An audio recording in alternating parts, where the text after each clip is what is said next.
You are now about to witness the strength of street knowledge. Okay, so I have a YouTube channel where it's called Street Knowledge, and I conduct on-the-street interviews about knowledge. You ever heard of epistemology? Epistemology is the field of knowledge studied in philosophy. It deals with what people know, how they know it. So you pick the topic, and typically the topic in the interview is just something you believe in, something that is kind of foundational to you, and something that you're fairly certain of. That, you know, something where you're willing to say, like, I know this to be the case to some fairly high degree of certainty. It could be God, could be religion, could be politics, could be none of the above, could be karma, could be ghosts, aliens. Just something you believe in that you're fairly certain of and that is really foundational to you. Okay. Do you want to start with any belief? I'm Christian, so... Okay, we can work with that. What's your name, by the way? Dan. Dan, nice to meet you, man. I'm Raul. Nice to meet you. You said Raul? Raul. Raul. Mm-hmm. All right, so you said Christian. Okay. You want to define what you mean when you say that you're a Christian? Sure. I mean, I don't really like subscribe to any of the specific branches. It's just, for me, it's more of a... I guess my faith is more of just a lifestyle for me. Like, it's something that I follow. I don't really... I'm Christian, but I don't consider myself a religious person.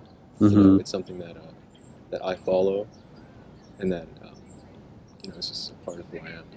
Is there a set of beliefs that you hold as a Christian?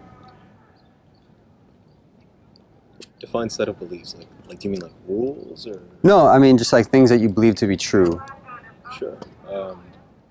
I believe that He saved me, and that I love Him, and that He loves me, and that my job is to love others. Okay. So it sounds like it's pretty basic Christian beliefs about Jesus. Sure. Okay. So let's start with why is this a belief that you hold? Why? It was mostly my mom died when I was younger, and through that death, my father and I started attending church. It was something I thought they would be judgmental and strict, but it was a positive experience. I have a lot of positive relationships because of that. They're like a second family to me. So a lot of my friends, a lot of my family's friends, a lot of like second father figures to me come from that environment. So that's how I kind of got into it. Okay. So your mom died. I'm sorry to hear that, by the way. And you and your dad started going to church, and it became this really significant experience where you developed some pretty important relationships with people. Okay. So the focus of these interviews, I like to be the answer to the why question. Sure. Or excuse me, how. So we talked about the why, the how question. Like, how do we determine that something is true? And so for this belief, how is this something that you determined is true?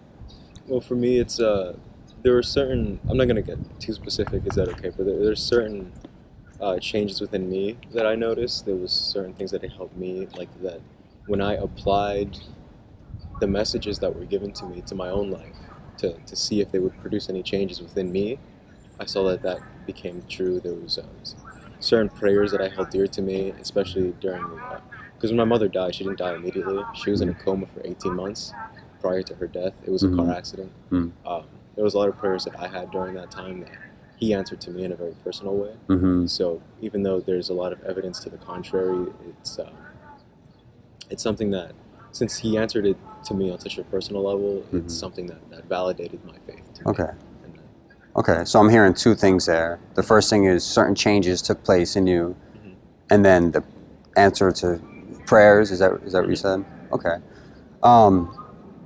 Is it possible for somebody to have certain changes in their lives, and yet the beliefs that those are based on not be true? Yeah, absolutely. Okay. I think that's possible. Okay. So how can we determine that when we have a belief that results in certain changes, how can we determine that? Yeah, I know that for me, it was certain aspects of my personality that I had tried to change. I tried to get help with it through other sources. I know that when I was younger, I had pretty bad like anger management problems, and I don't know if it was. I'm not going to try to cycle. I don't know if it was because of what happened to my mom or whatever, but because of that event, I talked to like therapists, and I would go to group counseling and all that stuff, and I would just try to like mediate it myself, try to sort it out, find the root of that issue, but nothing ever like it didn't change me. Like they gave me management strategies. They tried to tell me why it wasn't productive or beneficial to me. All that stuff that they go through in the groups, and it never really came to anything. But I found that through my experience with church, I saw positive changes in myself. But now I'm not an angry person anymore. So you said this was the result of your experience with church? Partly. When you say that, are you talking about like the relationships you formed, or what do you mean when you say your experience? Well, that one wasn't really. It was more like as I read the scripture and as I prayed for changes in myself, because it's not something that I wanted to be. It's not who I wanted to be. Okay. Because it was something that happened before we started going to church. So mostly I tried to change myself prior to that, and I found that. And then you started going to church, reading scripture, praying, and that's when you started to notice personality changes. Slowly, yeah. Okay. Is it possible for somebody to have this kind of experience where we have a change in our personality based on a certain belief, and yet the belief not be true?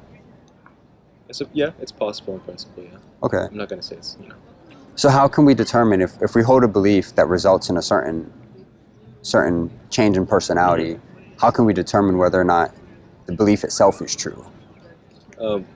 Honestly, it's not really a question I had to answer. I feel like, especially with things in regard to faith, it's something that's kind of difficult to quantify or to set up like an experimental design to kind of prove that in that method. I feel like it's something that people should test for themselves, because I don't like it when other people who have my faith or any other faith push it onto other people. I think it's something that's like, if you're interested in it, try it, test it, and if you find that you like it or that it does something for you, then keep it. If not, do whatever you want. So I think so I guess my answer is that I don't know how to answer that question. Okay. I don't know if it's something that I can answer. Do you think that we should be concerned with whether or not the belief that we hold is true? Yeah. Okay. I think so. I think it needs to be validated by yourself, because it's not something that, if it's something that you're just doing it like going through the motions kind of thing, it's like hollow to you, then it's kind of pointless. So I think you should verify it for yourself so that you know what you're doing and that you're content with what you're doing and that you have security in what you're doing. So how do we do that? How do we validate for ourselves whether or not the beliefs that we hold are based in reality? If that part for me was just like personal experiences with yourself, like pose something to whoever you believe in, see if it can be answered in a way that you specified, so that it can be validated for you. And I think you said earlier, I think I asked this question, if somebody has this kind of experience, it doesn't necessarily mean their belief is true, right? So what is the difference between somebody who has this experience and it happens to be the case that their belief is true, and on the other hand, somebody who has the same experience and it happens to be the case that their belief is false? So you're asking what the difference would be between that? I guess that would be that whether that experience for you was directly linked to your belief, so that, like, I'll give it, like, for me, my mom was in a coma, so she was brain dead, essentially, I think after the 5th or 6th month after it, and,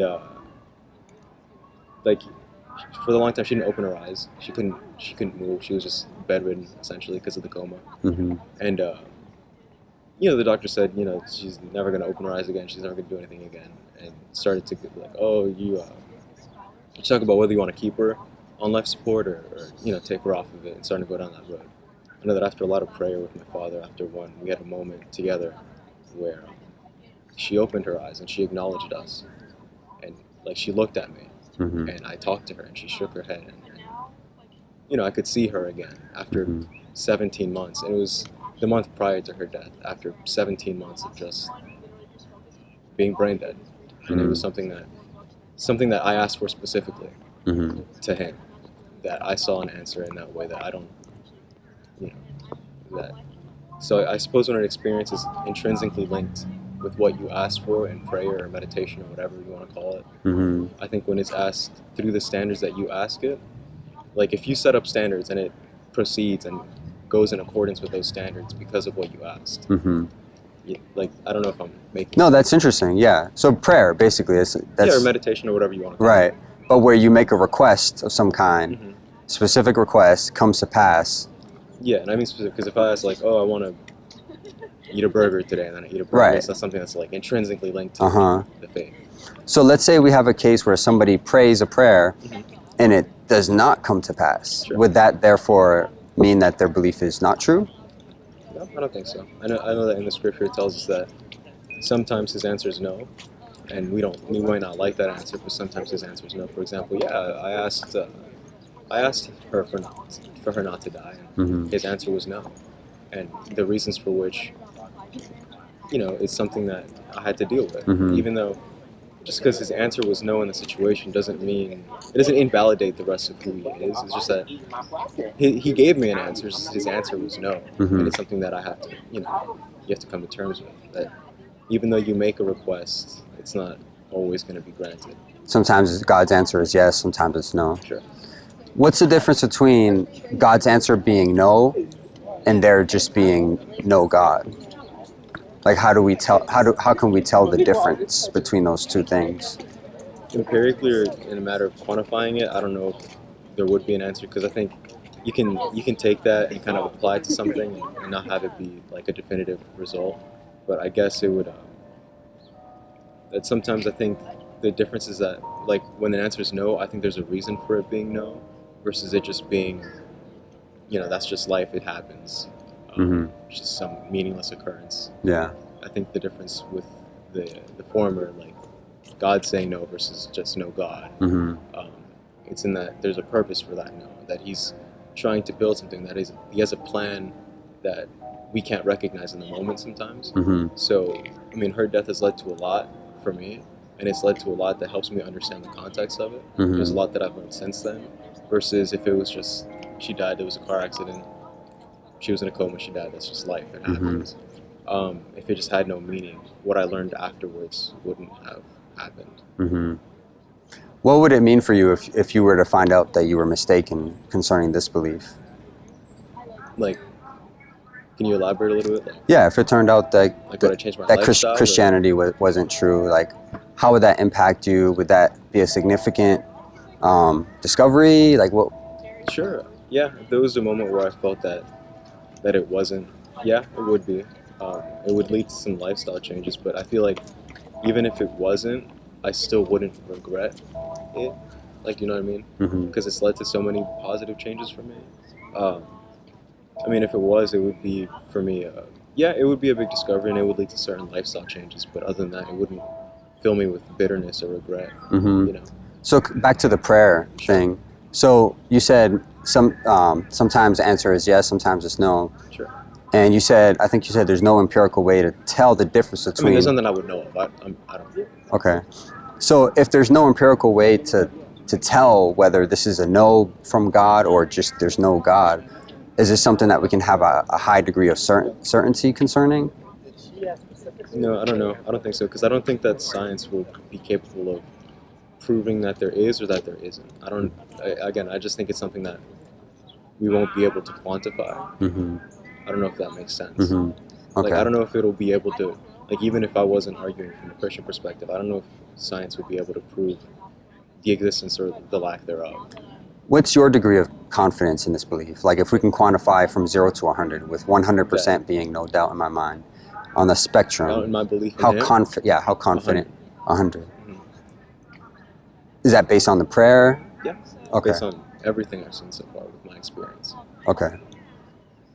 Is there anything that would knock you down from 100%? Is there anything that would make you less confident? Yeah. I think if you were in my life to do something to break a promise, Mm-hmm. to fail me, to contradict himself to me, if there was something that I wouldn't be able to, I don't know what the word is, to fit into what I've learned so far, if there was something that so immense that would shatter my expectations of him that I've learned so far, then yeah. But so far, it hasn't happened. Earlier you said that sometimes God's answer is no. Sure. And just now you referred to a hypothetical scenario where he didn't meet your expectations. Mm-hmm. I'm just wondering how would we tell the difference between God saying no and him not existing and failing to meet our expectations? Sure. Like, I get it.